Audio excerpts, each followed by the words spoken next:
Welcome to the next Clarktober session. Tonight's theme is BIPOC and first-generation student resources.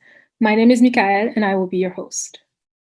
For our session, we want to focus on the resources at Clark for students who identify as Black, Indigenous, and people of color, or if they identify as first-generation college students, meaning that their parents did not attend college. Before I have our panelists introduce themselves, though, I want to offer a couple of tips for using this technology. First, you'll notice at the bottom of your screen that you have both a Q&A feature and a chat feature. If you're having an issue with the technology using today, please use the chat feature. If you'd like to ask our panelists a question, please use the Q&A feature. We'll have a Q&A session in the second half of the session, and you can begin submitting your questions now. After you submit your questions, you will not see it right away. In order to ensure that we get to as many different questions as possible, we have admission staffs behind the scenes queuing in your questions one at a time. We will answer some questions on air and some via text. There are a lot of you tonight, so I apologize in advance if we don't make it to your question.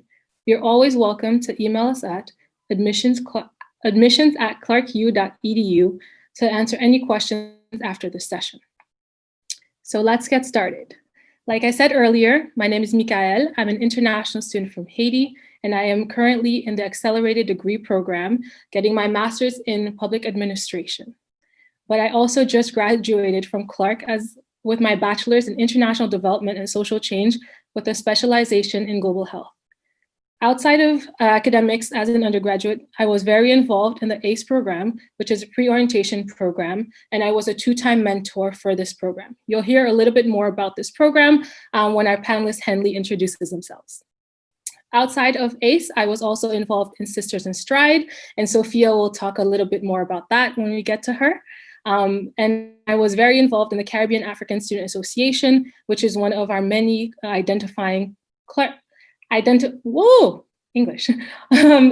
It's one of our club identifying students for students who come from the Caribbean or the African diaspora.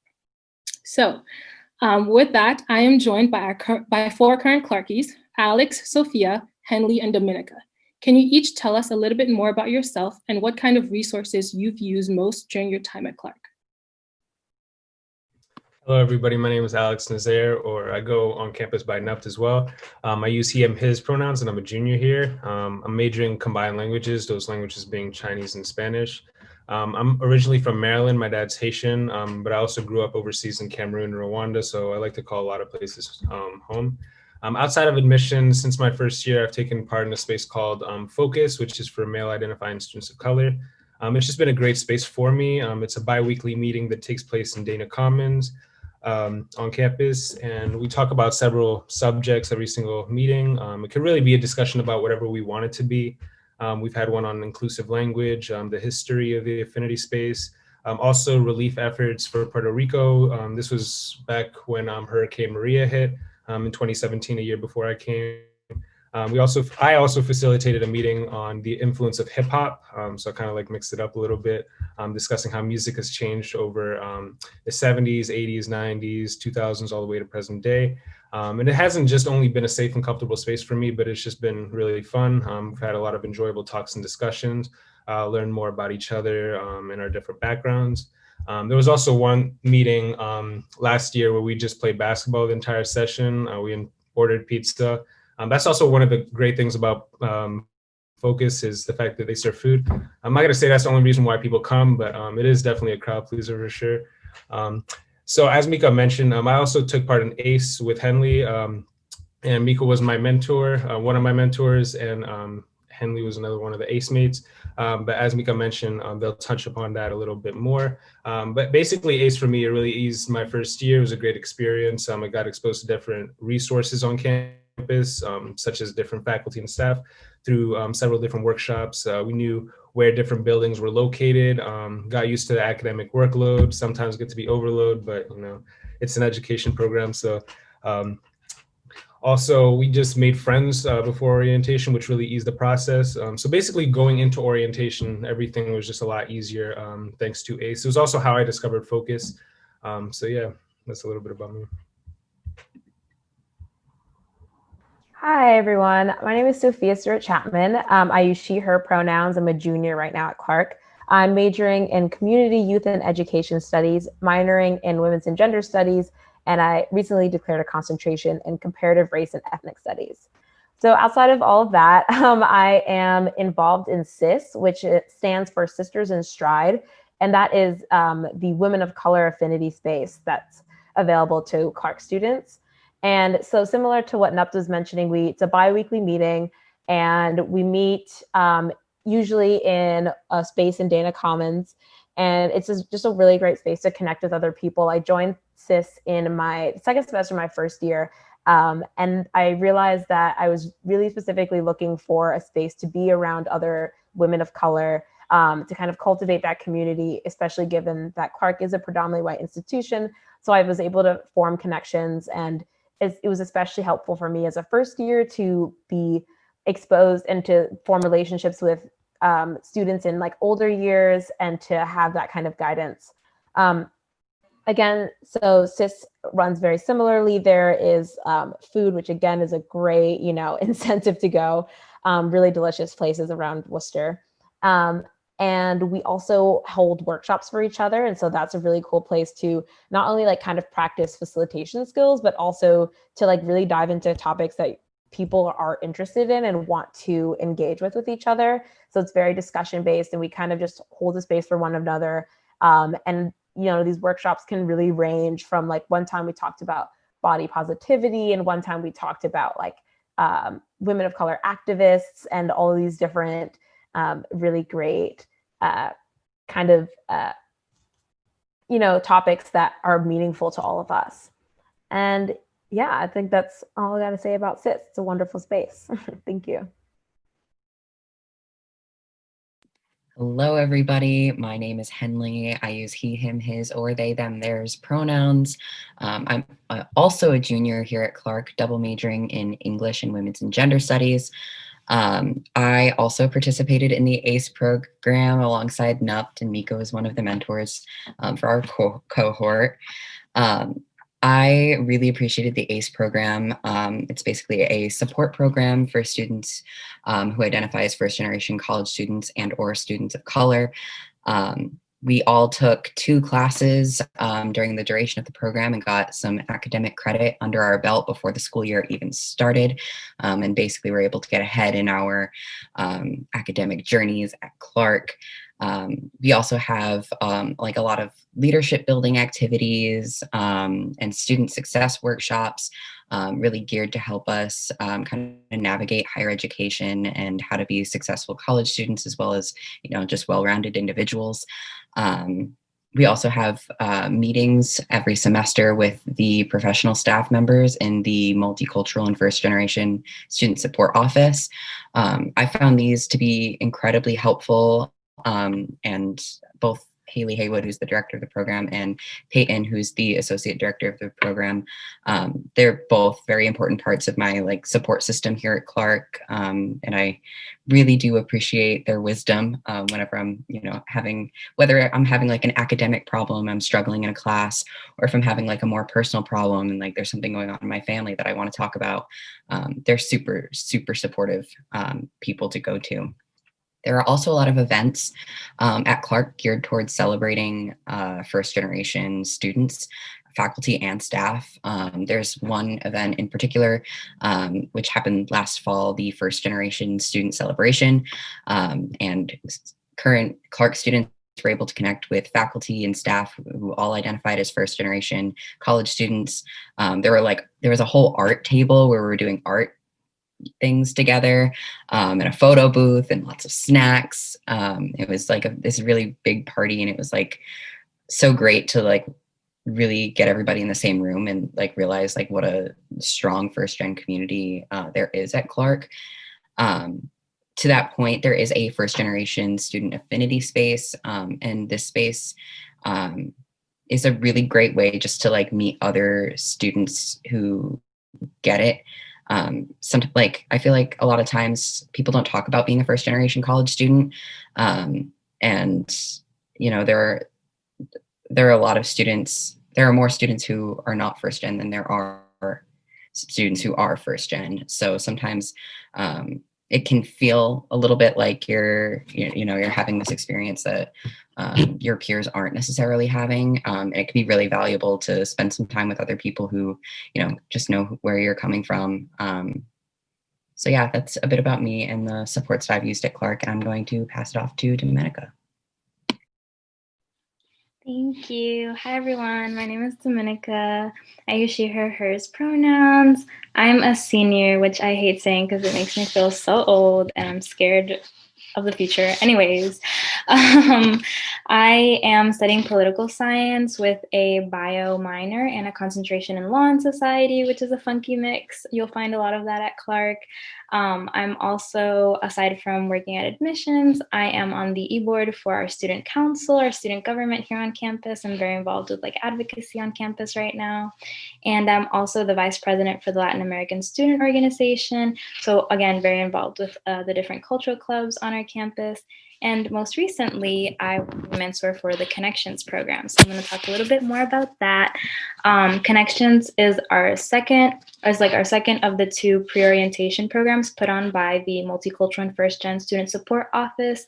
And Connections is, as opposed to ACE, which is more academic, professionally focused, and is also a much longer program. I think it's usually 2 to 3 weeks. Henley, Alex can confirm. And Connections is just usually 3 days, although this year, because of going virtual, we extended it a little bit longer to kind of accommodate for, Zoom fatigue and not have folks on too long. And Connections is really a program that helps students kind of also prepare for life in college, but really hone kind of their leadership skills and almost celebrate the perspective that they're bringing into the university and how valuable that can be in a space.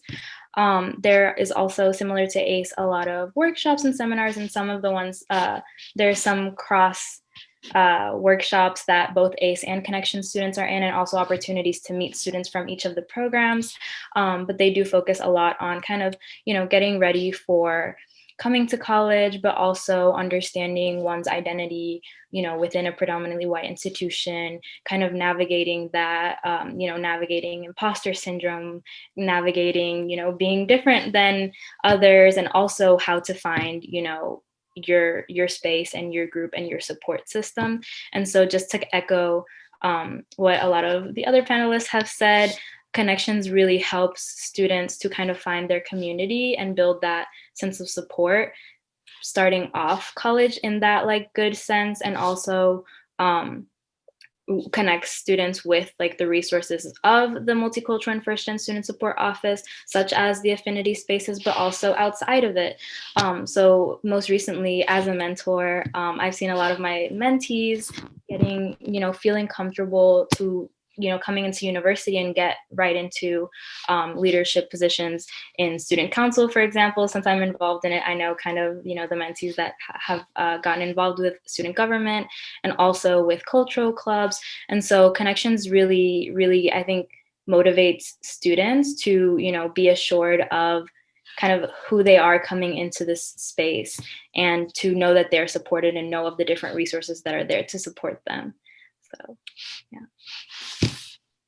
Thank you all so much. So with that, we'll turn to your questions. And remember, you're more than welcome to enter questions in the Q&A until the end of the session. And we have our first question, and it's for Dominica. And it says, can Dominica explain more about the political science major with a concentration in law? I'm interested in doing the same thing. Yes, of course. So actually, they're two separate things, right? So the political science major at Clark, if you're interested in political science, you're able to take that major and you can declare a subfield specialization. I am my subfield is international relations, and you can also choose from comparative politics and US government and policy. But the concentration that I'm doing is kind of separate, but obviously a lot of political science majors are interested in the law and society concentration.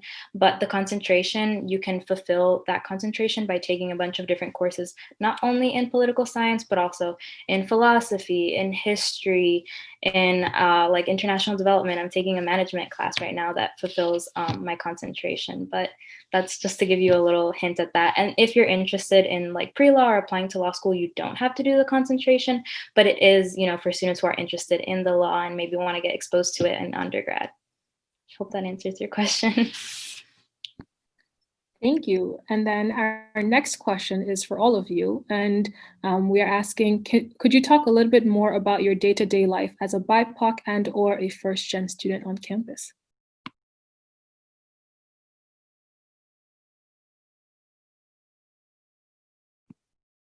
Any one of you can just start us off. I could start off. So to me, I think really, I mean, you kind of get the sense, you know, that it is a predominantly white institution. Throughout, this is answering the BIPOC side of it. So me, like, yeah, I mean, I've definitely, you know, seen that perspective.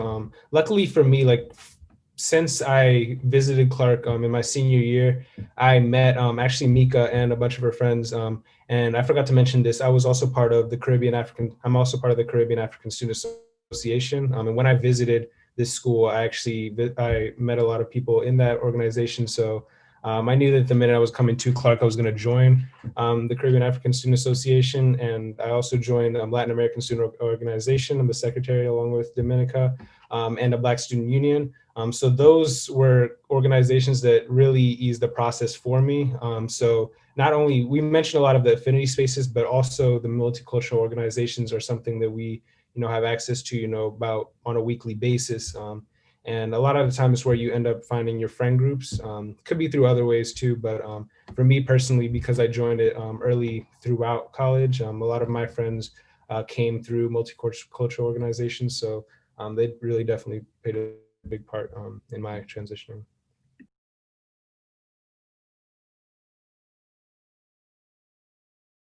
I know that for me, I'm not in any of the cultural clubs, but the cultural clubs host a lot of really great events.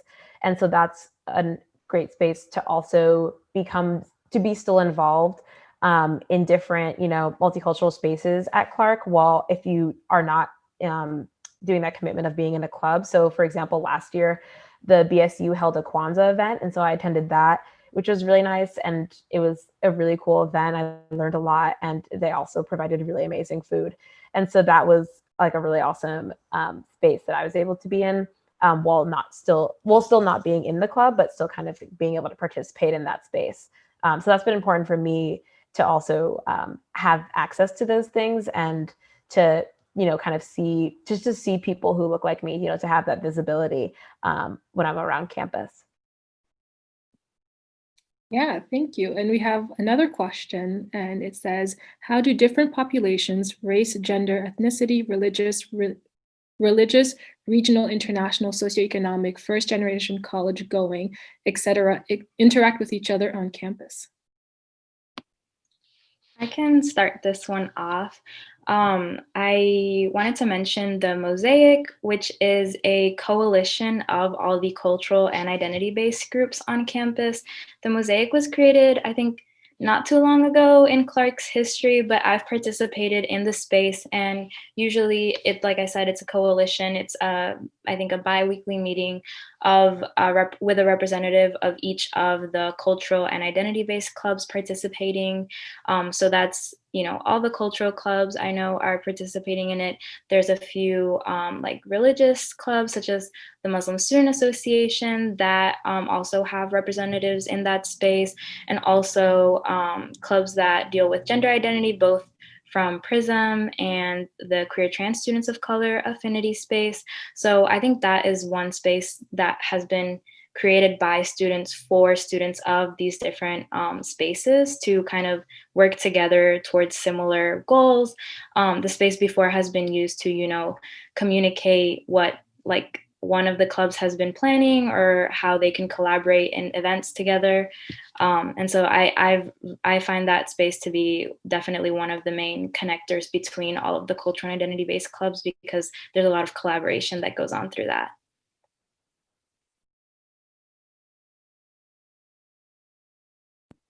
Yeah, do any other panelists want to chime in, or did Dominica answer it pretty well? No? Okay, so our next question is, I was wondering if you have an Arab American or MENA organization on campus.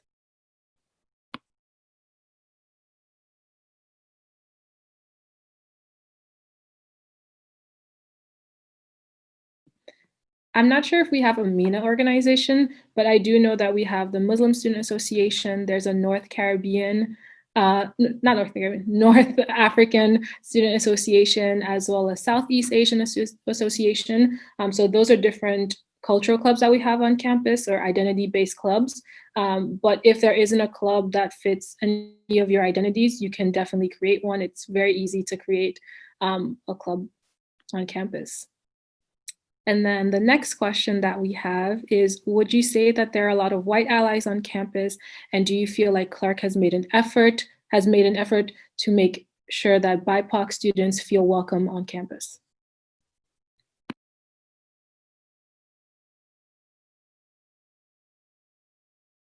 I think that's a great question. There are definitely, I've found like white allies who are not just like, claim allyship, but also are very active in that. And so it definitely in a lot of I find mostly in classroom spaces a lot of the time where I feel like that is most present in kind of forming, solidarity efforts with white students or non-BIPOC students who are all just kind of, I'd say that a lot of people at Clark are really involved in different forms of activism. And so like whatever that means for the student, whatever, is they're most passionate about, there will be definitely, a collective of students across races who are involved in that.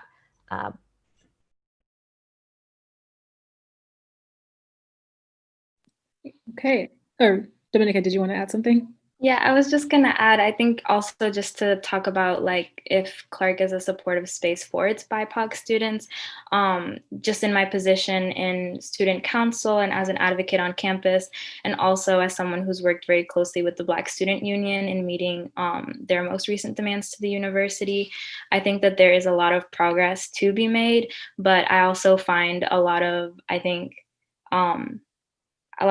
like inspiration in the student movements that there are, and also how students stand up for each other and kind of support each other when there is a gap in institutional support for students of color. Yeah, thank you. And our next question is, in general, are the clubs high commitment, or are they on a show up when you can basis? I can start with this one. I'm going to say that varies greatly depending on the club. A lot of our clubs that are, say, performance-based or like goal-based, where you're like working together as a group on like on a project or to build something up, those are going to be a little bit more high commitment. And like there's going to be expectations that you're going to be present and helping the group like work towards whatever goal that they're achieving.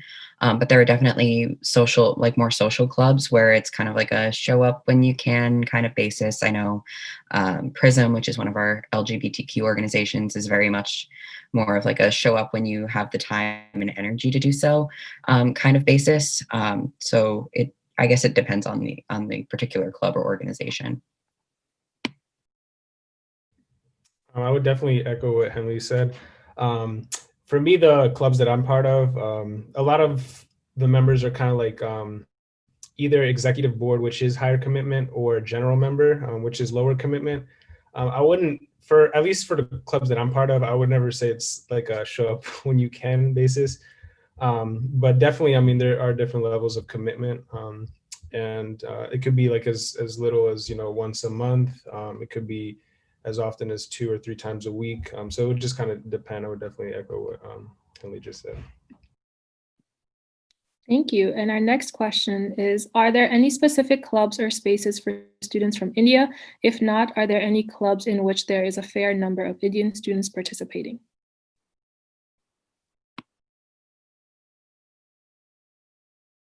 Yeah, so I think that would be SASA, or South Asian Student Association. I know there is a large percentage of students from India there.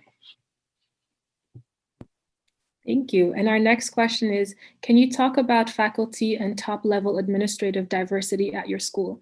Are there any specific departments?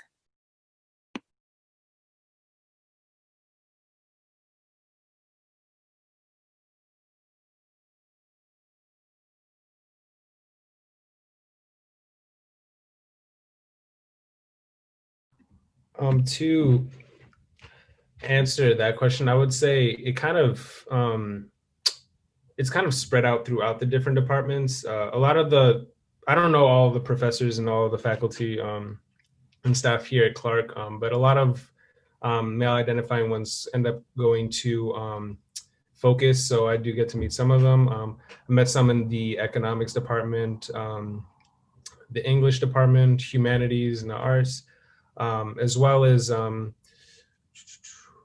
I believe that sorry, language, literature, and culture. So it kind of has been in there. In terms of specifics, I think it's in terms of like overall, not just male identifying, I would say language, literature, and culture has a fair amount of diversity as well.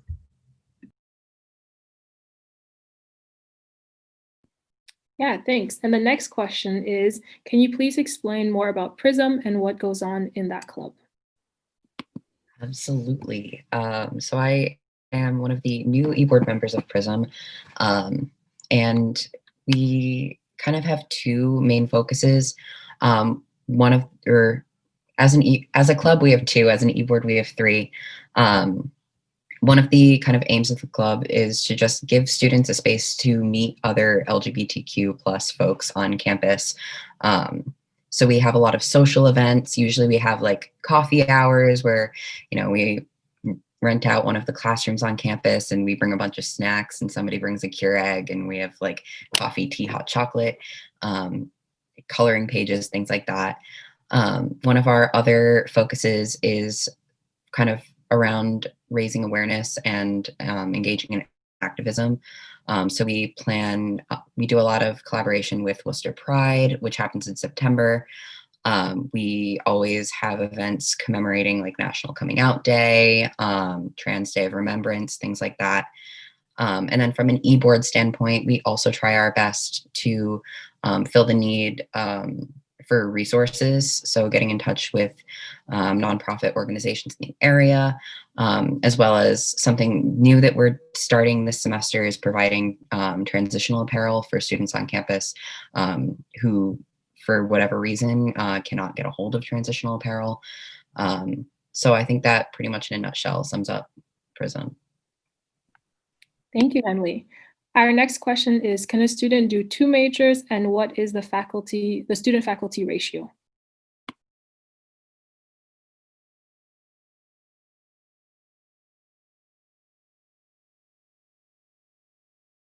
The student to faculty ratio is 10 to 1, and students can double major at Clark. Thank you, Sophia. Our next question is, what is your favorite event or tradition at Clark? I love this question because mine are all of the cultural clubs events. Usually a lot of the cultural clubs, whether it's Lasso, whether it's Casa, hold like at least usually in the fall semester, but I think usually it's every semester, one like large event. Obviously this is pre-COVID, but one large event in our big, I'm gonna call it like conference, not conference, in our big events, like a dining hall. Yeah, okay. In our big events hall. And I think it's really nice because I think there's also, that's one of the events that a lot of different students that are not, from that cultural club that do not participate in that cultural club or identify with that culture, where they come and like see what we've been up to and kind of are able, like members of the club are able to share our culture with the larger Clark community, and it's usually a celebration. It's usually fun. There's food, and I love all of those. So, like Sophia mentioned, Kwanzaa, Lasso has their Noche Latina. There's like rep your flag parties. I love all of those events.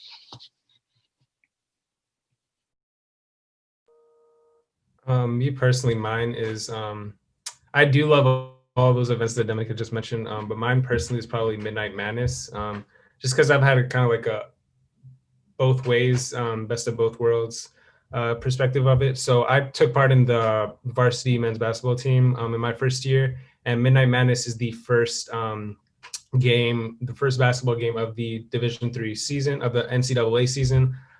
Tip-off is at midnight, and we play every year. We play Worcester State University. One year we play here at Clark, and then the other year we play Worcester State. So in my first year we played at Worcester State, and I only played 2 minutes, but it was really cool because it was like the one game where the stadium was just really packed and there were a lot of people around. When I got in, I just completely lost my breath. I felt like the crowd was just sucking in the energy. It was a really lively game. In my second year, so I stopped playing basketball in my second year, and I had homework, but I was able to actually watch it online. So anyway, for a lot of students, it is a really fun fun event to attend.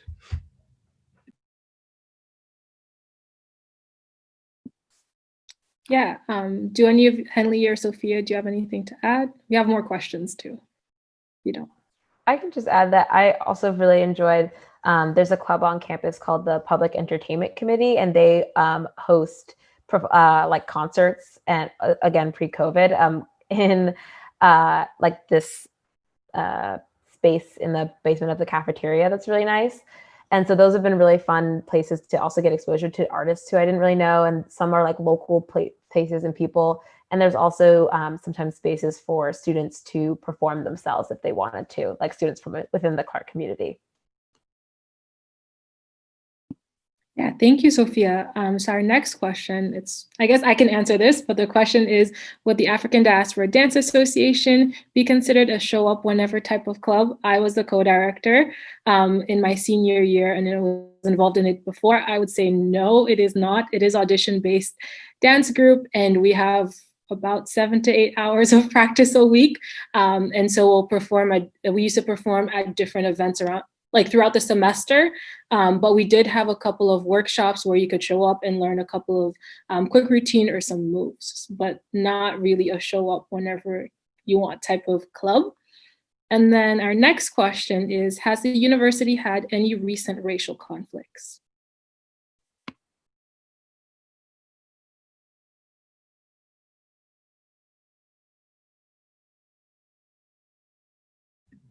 I think the one currently is just what I believe Dominique mentioned of the Black Student Union's demands. They were sent out right after the George Floyd protests, and we've been making a hard push towards administration meeting those demands. And at first it was sort of impeding like any sort of progress. We also had a change of president, so it kind of was tough to transition with that. We had to get to know the other president. And since then, yeah, we're just still working on those demands. So I would say that to my knowledge is the biggest demand so far. And if you want to learn more about it, you can check out our BSU's Instagram at bsu.clarku on Instagram to read the demands or any of the progress updates. Thank you all. And so another question just came in is, does Clark offer internships that work with multicultural communities in Worcester?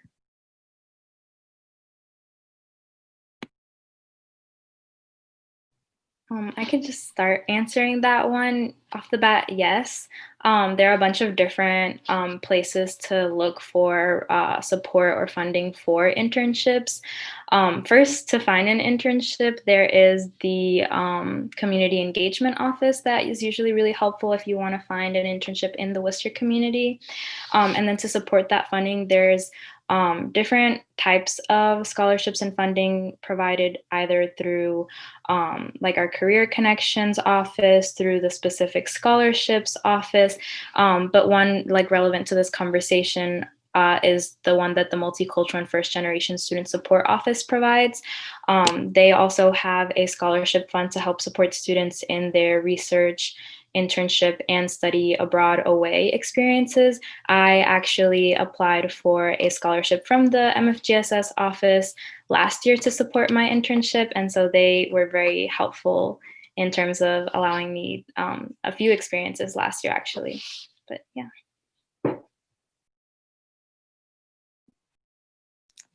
Thank you.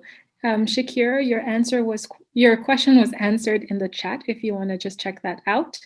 And we have another question coming in, and it says, what's something that you won't forget when you leave Clark?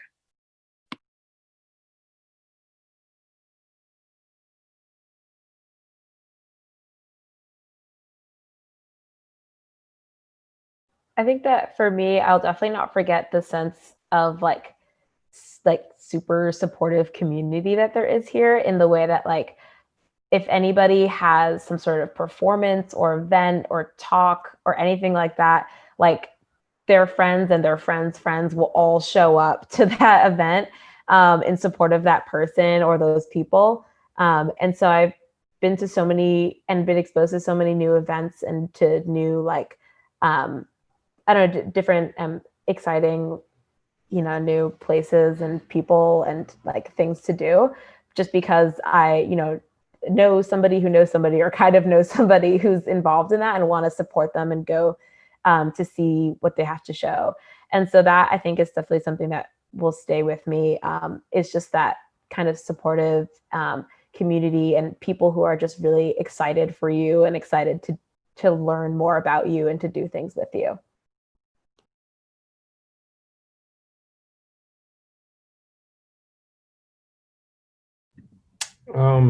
To go off what Sophia said, I think what I will remember most is just how friendly everybody is. It really has been encouraging, to have joined clubs, to play sports. I feel like in pretty much every category, the people you find here are just really friendly. So yeah, I mean, plain and short, I mean, it is just a really friendly place to be.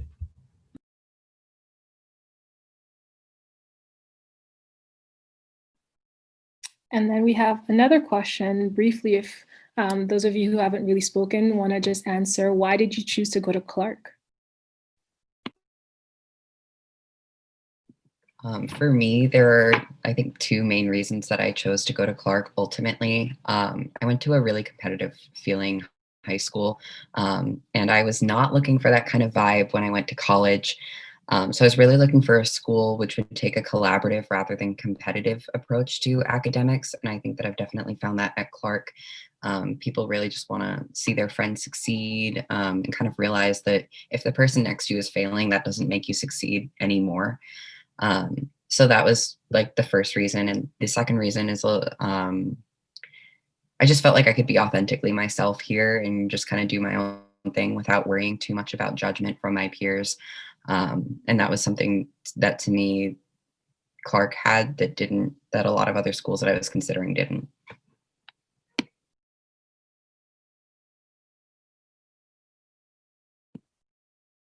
Yeah, and then another question that came in the last couple of minutes we have left is, I heard that dance, film, music, etc. celebrations are big at Clark, but I was wondering, would you say groups like Cappella are somewhat diverse? As a student of color, would it be fairly easy or challenging to integrate myself into an Cappella group?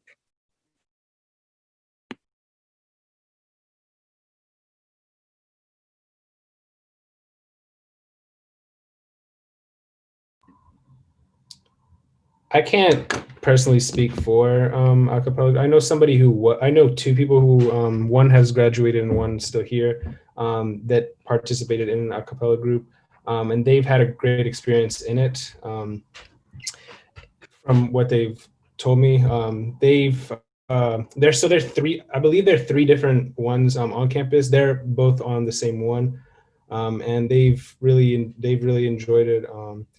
But as I said, I can't really speak for everybody's experience. Thank you, Alex. And then our last question of the night is, what can you do in Worcester? If each of you quickly want to say what you like to do in Worcester.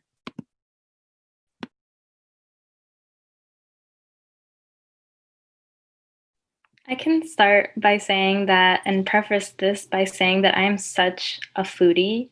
So like Worcester, the variety of restaurants that there are here and like places to go eat and like little spots to go check out is my favorite thing. And I have like a list of like running favorites that I always go to, and then there's always like new things popping up. So most recently I found like the Worcester Public Market has a bunch of little like restaurants and shops and things like that.